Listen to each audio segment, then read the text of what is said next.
औज़ुबिल्लाहिमिनश्शैतानिर्रजीम बिस्मिल्लाहिर्रहमानिर्रहीम। अस्सलाम वालेकुम डियर स्टूडेंट्स, कैसे हैं आप सब? उम्मीद है कि खैरियत से होंगे। आप लोगों ने मेरा previous lecture on destroying books intermediate part 2 का सुना होगा। कल मैंने थोड़ा सा ब्रीफ इंट्रोडक्शन दिया था ऑन डिस्ट्रॉइंग बुक के हवाले से, उसके राइटर के हवाले से और लेसन की थोड़ी स्टोरी के हवाले से। पिछला रेफरेंस देते हुए मैं आगे बात को बढ़ाऊंगी इस लेक्चर में। ये राइटर के पास कुछ इंफीरियर वर्ष की किताबें जमा हो गई थीं। वो उनको जला नहीं सकता था, किसी को दे नहीं सकता था, बेच नहीं सकता था, कोई खरीदने वाला नहीं था। गैस कुकर उसके पास नहीं था कि वो उन्हें लीफ आफ्टर लीफ डिस्ट्रॉय कर देता, जला देता, क्योंकि इस तरह से लीफ आफ्टर लीफ किताबों को जलाना आसान होता है। चूंकि गैस कुकर नहीं था इसलिए वो ये काम नहीं कर सकता था। बंद किताब को जलाना, burn book without opening it, ऐसे ही है जैसे किसी ग्रे नाइट के पीस को जला देना है। जैसे कि आप देखते हैं बंद किताब आसानी से और जल्दी नहीं जलती बनिस्बत लीफ आफ्टर लीफ के। तो फिर वो डिसाइड करता है कि अब ऐसा क्यों ना किया जाए कि किताबों को मैं कहीं फेंक आऊं। बोरी का अरेंज करता है, सैक लेता है, उसमें किताबें सारी डालता है, भरता है और चल पड़ता है। इस चीज को उसका कहते हैं venture eight midnight.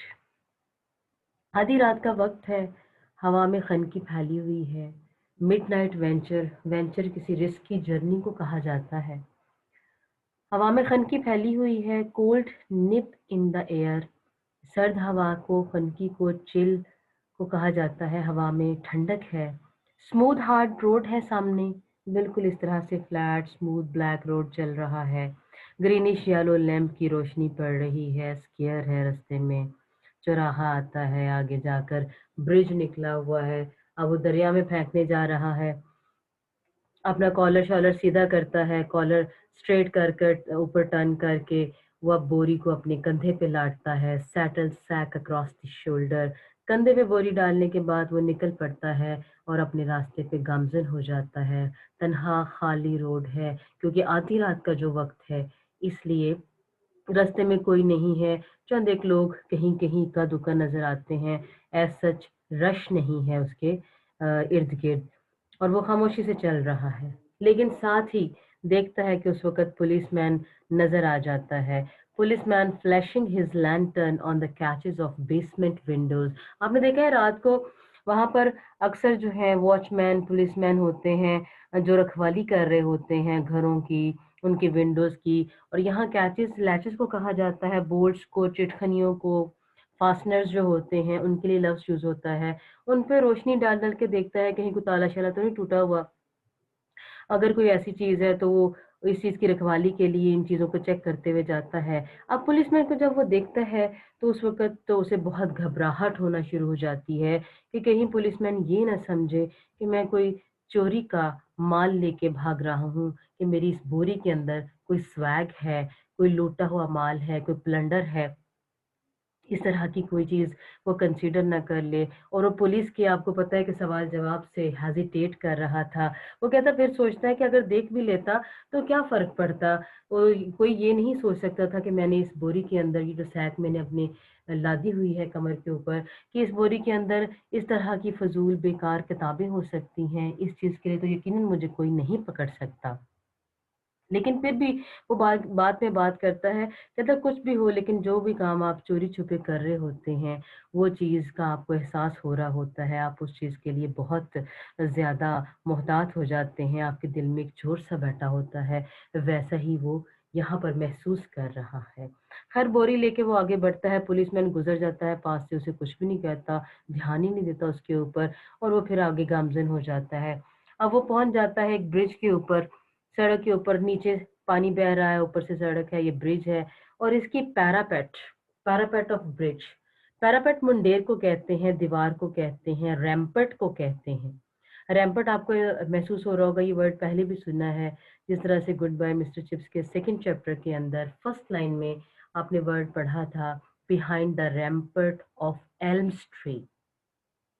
Elm tree की दीवार के पीछे ले ब्रुकफील्ड मौजूद था। तो यहाँ पर पैरापेट उसी मुंडेर के लिए, उसी जो है वो रैम्पर्ट के लिए वर्ड यूज हुआ है। पैरापेट इम्पॉर्टेंट सिनोनिम भी है, इसलिए इस चीज को भी आप देख लीजिएगा कि ये इम्पोर्टेंट वर्ड है। यहाँ मुंडेर से झांक कर नीचे देखता है तो उसे पानी नजर आता है। पानी के बहुत ज्यादा swirls नजर आते हैं, गर्दाब है, पानी घूम रहा है, फ्लैश हो रहा है, उसमें से चमक नजर आ रही है। अप्रीहेंशन, अब उसको डर सा बैठ जाता है। जैसे ही वो बोरी फेंकने का सोचता है, वहां पर एक उसे कदमों की चाप सुनाई देती है। कदमों की चाप सुनाई देती है, उसे लगता है जैसे कोई पीछे से आ गया। कोई आवारागर्द हो सकता था, कोई और। लेकिन वो एहसास करता है there was a tramp. Tramp आवारागर्द को कहते हैं। वो उसके करीब से गुजर जाता है, वो तो उसका नोटिस भी नहीं लेता, ध्यान भी नहीं देता उसके ऊपर कि यहाँ कौन खड़ा है। ट्रैम्प वैगाबॉन्ड यानी आवारागर्द के लिए लफ्ज इस्तेमाल किया गया है। ये यूं ही चला आ रहा था बेकार में और पास से गुजर गया, वो खामखा ही डरता रह गया। अब जैसे ही वो बोरी आगे बढ़कर पानी में फेंकने लगता है, तो उसे ख्याल आता है what about the splash. Splash का क्या होगा? ये देखिए, आप तस्वीर पे देख रहे होंगे यहाँ पर कि जब कोई चीज भारी ऊपर से फेंकी जाती है, आप जाहिर है ब्रिज जो है वो खासा ऊपर होता है, पानी नीचे बह रहा होता है। जब वो गिरती है तो एक छपाक की आवाज आती है, एक स्प्लैश पैदा होता है। इस तरह से लहरें भी बुलंद होती हैं और साथ में एक आवाज आता है। तो वो उस स्प्लैश से डर जाता है। ये उसके एप्रीहेंशंस हैं, खदशात हैं। इस पे भी सवाल आता है बोर्ड के अंदर कि what were the apprehensions of JC square. JC square के कौन से एप्रीहेंशंस थे? पहले पुलिसमैन उसको स्वैग समझ के ले लेगा, पकड़ लेगा, उसको जो है वो तहकीक कर सकता है। दूसरा जो उसका एप्रीहेंशन होता है, डर होता है, वो स्प्लैश का होता है। और वो समझता है कि लोग मुझे क्या समझेंगे, take him as baby killer. उनको लगेगा कि शायद मैंने कोई बच्चा बोरी में डालकर दरिया के अंदर फेंक दिया, वो तो मुझे पकड़ लेंगे और पुलिस के हवाले कर देंगे। कोई पुलिस वाला भी मुझे ऐसे पकड़ के ले जा सकता है। फिर वो जो सवाल जवाब करेगा, उसका कौन जिम्मेदार है? मैं तो उसको बेशक बताऊंगा भी कि उसमें यूजलेस किताबें थी, लेकिन पुलिस वाले कहाँ यकीन करते हैं। वो कहेंगे बच्चों ये कहानी किसी और को सुनाना। तो मुझे सीधी बात बताओ, उसमें बच्चा था, वो किसका चुरा के लाया था? और वो ये सोचकर डर जाता है। अब वो सोच रहा है कभी करूं कि ना करूं। फिर वो पहुंच जाता है, आगे जाता है, दरिया के ऊपर चेल्सी रिवर है, वहां पर पहुंच जाता है। लेकिन उसे समझ नहीं आती मैं कर पाऊं कि ना कर पाऊं। उसके अंदर करेज नहीं है, हिम्मत नहीं है। कभी लगता है कि फेंक दूं, लेकिन फिर डर जाता है, फिर पीछे हट जाता है कि कोई ये ना समझ ले, कोई वो ना समझ ले। और फाइनली जो है, how did he muster up his courage. उसने अपनी हिम्मत को कैसे मुज्तमा किया, कैसे जमा किया, कैसे गैदर अप किया। ये बड़ा इंपॉर्टेंट सवाल है, आपकी एक्सरसाइज में भी आएगा। तो ये वो वर्ड्स हैं जो वो खुद से कहता है और अपनी करेज को मास्टर अप करता है। जब ये क्वेश्चन पेपर में आता है तो स्टूडेंट उसको थोड़ा अपनी लैंग्वेज में भी लिख देते हैं, लेकिन ये उसकी एज इट इज़ वर्डिंग है। अगर आप ये कोट करें या इसमें से कोई एक सेंटेंस कोट करें, तो ये बहुत अफेक्टिव हो जाता है इसका answer. Under the resolute mask that you show your friends, is there really a shrinking and contemptible coward? वो कहता है कि ये जो चेहरा, इतना रेजोलेट मास्क, इसका इतना जो है पुख्ता चेहरा लेकर तुम अपने दोस्तों के सामने जाते हो, उसके पीछे क्या ऐसा श्रिंकिंग, डरा हुआ, कंटेम्प्टेबल, काबिल नफरत सा बुज़दिल छुपा हुआ है? इफ यू फॉल नाउ, अगर तुम आज गिर गए, you must never hold your head up again. तुम कभी अपना सर नहीं उठा पाओगे। एनी हाउ, बहरहाल, if you are hang for it, क्या अगर तुम्हें इस चीज के लिए फांसी भी न चढ़ जाए तो क्या फर्क पड़ता है? गुड गॉड, यू वॉर्म कीड़े, बेटर मैन देन यू, तुम्हारे से कहीं बेहतर लोग हैव गॉन टू गैलोज, तख्ता दार पर चढ़ चुके हैं। क्या है अगर तुम भी चढ़ जाओगे? बड़े बड़े अजीम लोग तख्ता दार पर चढ़ चुके हैं, तुम इतने कावड़ हो। ये वर्ड्स थे जो उसको करेज मास्टर अप करने में हेल्प आउट करते हैं, उसके अंदर हिम्मत आती है। और फिर फाइनली चेल्सी ब्रिज के ऊपर वो खड़ा नीचे देखता है कि अब मैं ये कर ही दूं। पहले सोचता था करूं कि ना करूं, डू और नॉट टू डू, कि क्या कैसे क्या किया जाए, क्या ना किया जाए, कोई ऐसा ना समझे, वैसा ना समझे। फिर वो मस्ट अप करेज करता है और चेल्सी ब्रिज से किताबें नीचे बोरी को फेंक देता है। और अब अभी फेंकने से पहले अब वो देखता है कि कौन-सी जगह होगी जहाँ से बेहतर अंदाज़ में बोरी को फेंका जा सकता है। वहाँ पर सर्कुलर बेस बने हुए हैं। अब सर्कुलर बेस आप देखते हैं ये गोल से कोने हैं यहाँ पर ये गोल-गोल कोने निकले हुए हैं, आगे को स्वीप ओवर हुए हुए हैं, बाहर की तरफ प्रोजेक्ट हुए हुए हैं, जो पानी के करीब महसूस होते हैं कि पानी के और करीब चले जाते हैं। उन कोनों में से एक कोने में वो जा बैठता है और फिर नीचे पानी जो है वो बहुत ज़्यादा इस तरह जो है वो स्वर्लिंग की फ़ॉर्म में उसके पानी के टरंट्स गुज़र रहे हैं, पानी बहुत गश होके गुज़र रहा है, बहुत ज़्यादा उसके अंदर पानी के बहाव है, तेज़ी है और ल्यूमिनस है पानी। जब आप पैराग्राफ पढ़ेंगे, आपको ये चीज़ नज़र आएगी, ये वर्ड्स नज़र आएँगे, swirls का होना, पानी का ल्यूमिनस होना। तो ये देखिए पानी ल्यूमिनस है, शाइनिंग है, ब्राइट है। जब पानी swirl होता है, घूमता है या तेज़ी से किसी ब्रिज के अंदर से निकलता है, तो उस वक़्त पानी में ये swirls पैदा होते हैं।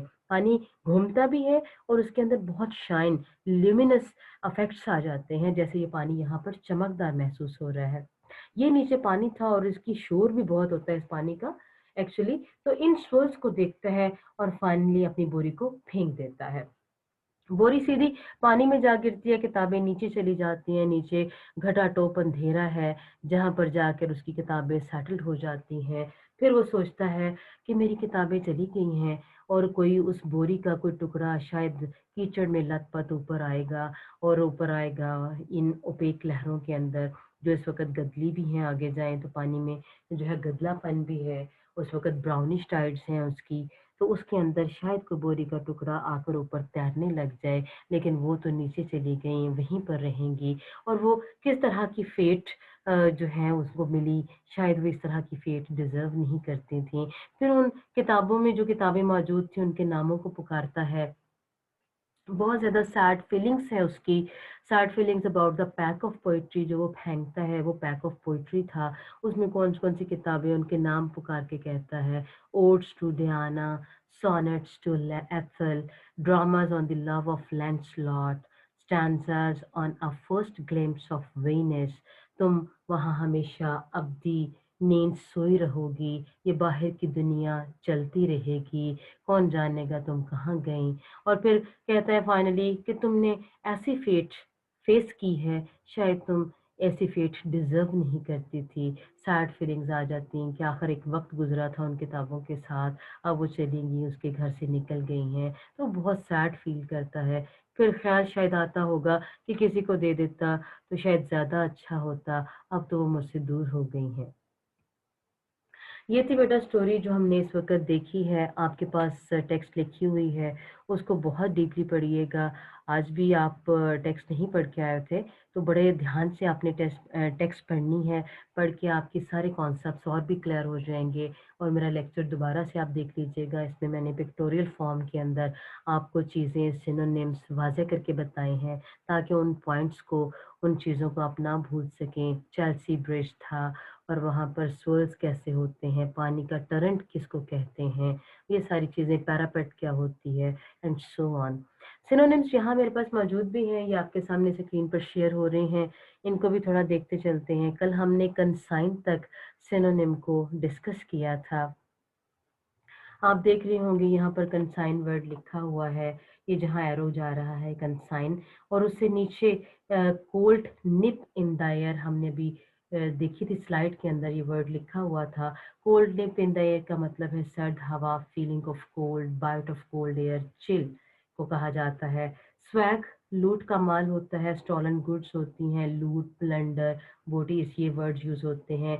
इन्वेस्टिगेशन छानबीन करना, सर्च करना, इंक्वायरी करना, इंस्पेक्शन करना, एक्सप्लोरेशन करना और फर्टिव एक्ट होता है पोशीदा काम, जो चीज़ जो बात चोरी-छुपे की जाए, उसके लिए फर्टिव एक्ट का वर्ड यूज़ किया जाता है। It means secret, not open, hidden, something hidden, silly, stealthy act को कहा जाता है।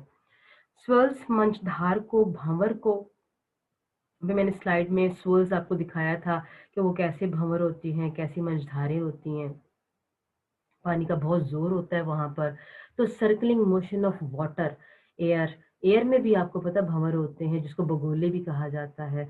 इसके लिए सिनोनिम आप ट्विर्ल का यूज़ करते हैं, स्पिन का यूज़ करते हैं, ऑटोमैटिकली, जबीली तौर पर, अनकॉन्शियसली, इंस्टिंक्टिवली, नेचुरली, ये सिनोनिम्स इसमें आ जाएँगे। रुमिनेशन आप नेक्स्ट देख रहे हैं, सोच विचार, कंटेम्पलेशन को कहा जाता है, पोंडर करना होता है, एब्ज़ॉर्ब्ड इन थॉट, सोचों में बिल्कुल गुम हो जाना, और रिफ्लेक्शन को कहा जाता है, ऑब्सेशन को कहा जाता है। ये खासा इम्पोर्टेंट सिनोनिम है रुमिनेशन, अक्सर पेपर में भी दिया जाता है। अनकंसर्न्ड, लाताल्लुकी, इजी इन माइंड, इनडिफरेंस आप इसके लिए वर्ड यूज़ कर सकते हैं, डिसरिगार्ड, बिल्कुल लाताल्लुक से होकर जो है वो अनकंसर्न्ड सा, वो ये वैगाबॉन्ड की बात हो रही है, वो बिल्कुल अनकंसर्न्ड सा वहाँ से गुजर गया, जो है उसने ध्यान ही न दिया कि ये क्या कर रहा है, वहाँ पर क्यों खड़ा है पैरापेट के पास। पेडेस्ट्रियन कहा जाता है जी पैदल चलने वाले को, जो पैदल चलता है वो पेडेस्ट्रियन होता है। नेक्स्ट स्लाइड देखते हैं। ट्रैम्प मैंने अभी वर्ड यूज़ किया था, ट्रैम्प वैगाबॉन्ड, जो एक वहाँ पर जा रहा था, कोई मनमौजी किस्म का बंदा, कोई आवारागर्द जा रहा था, उसके लिए ट्रैम्प का वर्ड।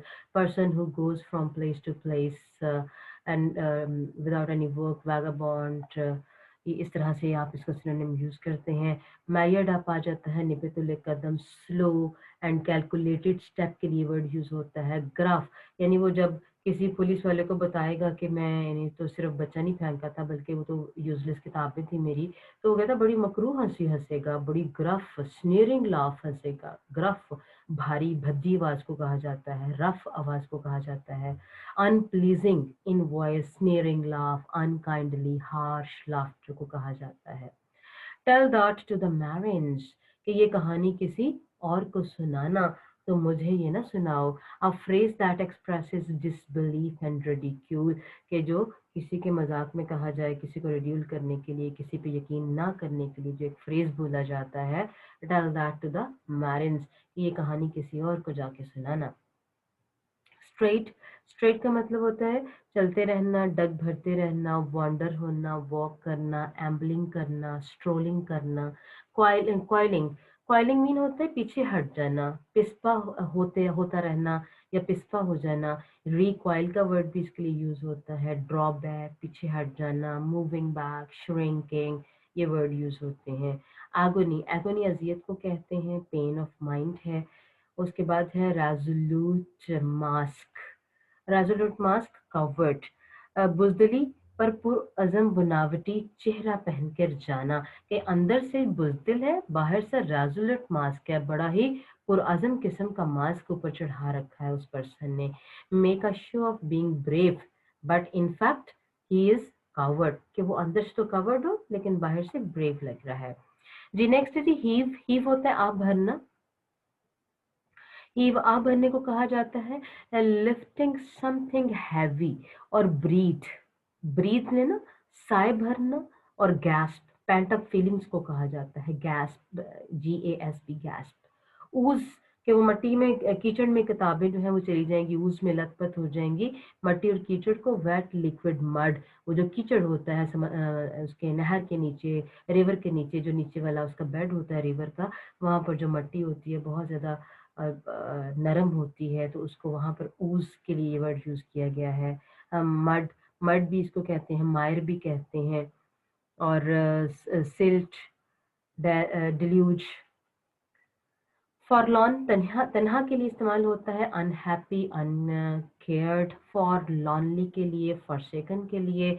स्लाइम, स्लाइम अगेन कीचड़ के लिए वर्ड यूज हुआ है। मड, मायर, सिल्ट यूज किया जाता है। ओपेक, ओपेक होता है बिल्कुल जो धुंधला हो, जो ब्लर हो, जो क्लियर ना हो। अनक्लियर के लिए ओपेक का वर्ड यूज आता है होता है। उसने कहा था ओपेक लहरों के अंदर वो किताबें पड़ी होंगी, यानी वो ब्राउन टाइड्स, जो जिनमें जो ट्रांसपेरेंट नहीं होती, जिनमें से रोशनी नहीं गुजर सकती, जो वाज़ेह और साफ नहीं होती।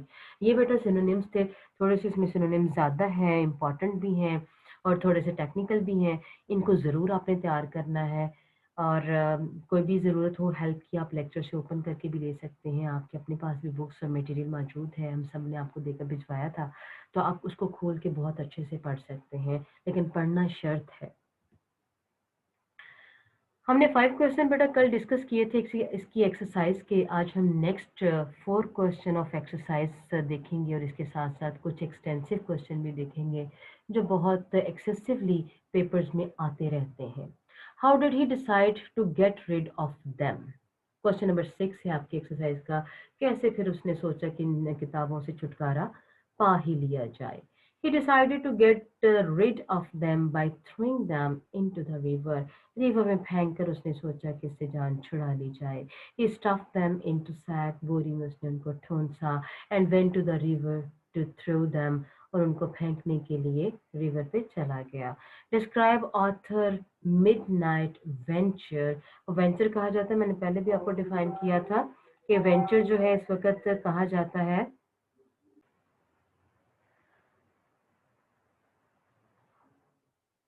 Midnight venture. वेंचर कहा जाता है किसी भी रिस्की जर्नी को कहा जाता है जो उसने आधी रात को सफ़र शुरू किया था, आधी रात को फेंकने जा रहा था, तो वो उसके लिए वेंचर का वर्ड यूज़ किया है कि वो जर्नी का बहुत ही रिस्की था। The author stuff the books in a sack, बोरी में उसने किताबें भरी मिडनाइट को। ही शोल्डर्ड देम, कंधे पे लादा, went to fling them into the river. Fling बड़ा इंपॉर्टेंट सिनोनिम भी है, नेक्स्ट क्वेश्चन के स्टेटमेंट में भी आ रहा है। फ्लिंग का है मतलब थ्रो करना, फेंक देना। He was terribly frightened at the sight of the policeman and a stranger. Policeman आता है, वैगाबॉन्ड आता है, उसके साइड पर बहुत डर जाता है उनको देखकर। At last he three books into the river after many difficulties, बहुत सारी मुश्किलात के बाद वो फाइनली फेंक ही देता है। How did he muster up courage at last to fling them into the river? The writer was hesitant to throw them, hesitate कर रहा था। देन ही abused himself, उसने खुद को abuse किया for his cowardice, अपनी बुजदिली के लिए। At last he mustered up courage and threw the sack into the river, और बोरी को पानी में फेंक दिया। Did he come to have a feeling for those books once he had got rid of them? क्या उनके दिल में कोई फीलिंग्स आई थी? Definitely he was sad for after throwing the books he thought that poor books met a fate worse than they deserve. वो खासी verse fate से मिली थी, इतनी वो डिजर्व भी नहीं करती थी, बल्कि देन दे डिजर्व कर लीजिएगा, जितने वो डिजर्व नहीं करती थी ऐसी फेट से उन्हें मिली। बल्कि डिजर्व ही ठीक है, चलने दीजिएगा, ये सही है। He was sad after throwing the book. He thought that poor books met a fate worse than they deserve. जितनी वो डिजर्व करती थी उससे कहीं ज्यादा बुरी फेट उनको नसीब हुई। क्वेश्चन नंबर 10 है जी, what did the writer think? ये अब एक्सटेंसिव क्वेश्चन आगे 9 आपकी एक्सरसाइज के थे। What did the writer think about the splash? Splash के हवाले से राइटर ने क्या सोचा?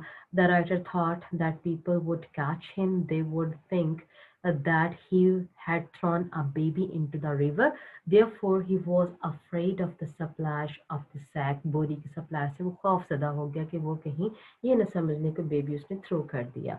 Give the names of the books that the writer threw into the river. River के अंदर जो किताबें फेंकी उनके नाम हमने अभी स्लाइड में पढ़े थे।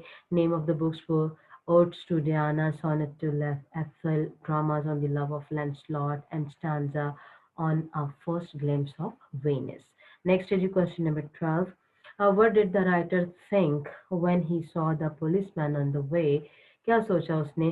When he saw a policeman on the way, he became afraid. Afraid हो गया. He thought that he would consider him a thief, कि उसको चोर समझेगा and arrest him, पकड़ लेगा. But the policeman didn't take any notice of him. लेकिन उसने उसका notice ही नहीं लिया। ये थे स्टूडेंट्स आपके क्वेश्चन, जो एक्सटेंसिव क्वेश्चन भी थे, इंपॉर्टेंट क्वेश्चन बोर्ड में आने वाले। इसके साथ ही हमारा आज का लेक्चर ख़त्म होता है। Thank you so much. और नेक्स्ट बेटे आप क्वेश्चन आंसर्स तैयार करके आइएगा, सिनोनिम्स उसके तैयार कीजिएगा। ये लेक्चर बहुत इंपॉर्टेंट है, लेसन भी बहुत इंपॉर्टेंट है, इसमें से अक्सर क्वेश्चन पेपर में आते रहते हैं, सिनोनिम्स भी आते रहते हैं। और अपना बहुत ख्याल रखिएगा। Thank you so much. अल्लाह हाफिज़।